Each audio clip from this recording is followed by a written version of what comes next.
My job. Hello everyone. Today I want to talk about my job. I have a job. I work 5 days a week. I start work at 9 o'clock in the morning. I finish work at 5 o'clock in the afternoon.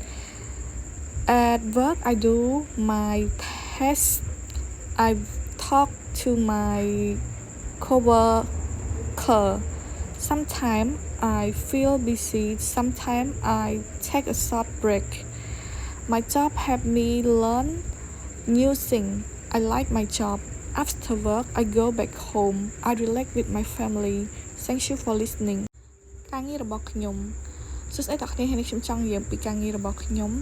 មានការងារដ៏ល្អមួយហើយខ្ញុំធ្វើវា5ម៉ោងក្នុងមួយថ្ងៃជារៀងរាល់សប្តាហ៍ខ្ញុំចាប់ផ្ដើមធ្វើវានៅម៉ោង9ពេលព្រឹកហើយបញ្ចប់នៅម៉ោង5រសៀល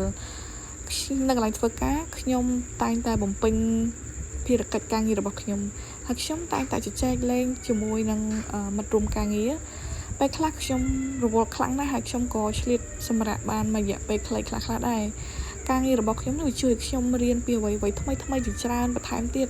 ខ្ញុំចូលចិត្តការងាររបស់ខ្ញុំណាស់បន្ទាប់ពីបញ្ចប់ការងារខ្ញុំក៏ត្រឡប់ទៅផ្ទះហើយខ្ញុំសម្រាប់កំសាន្តជាមួយនឹងគ្រួសាររបស់ខ្ញុំអរគុណសម្រាប់ការស្ដាប់ទាំងអស់គ្នា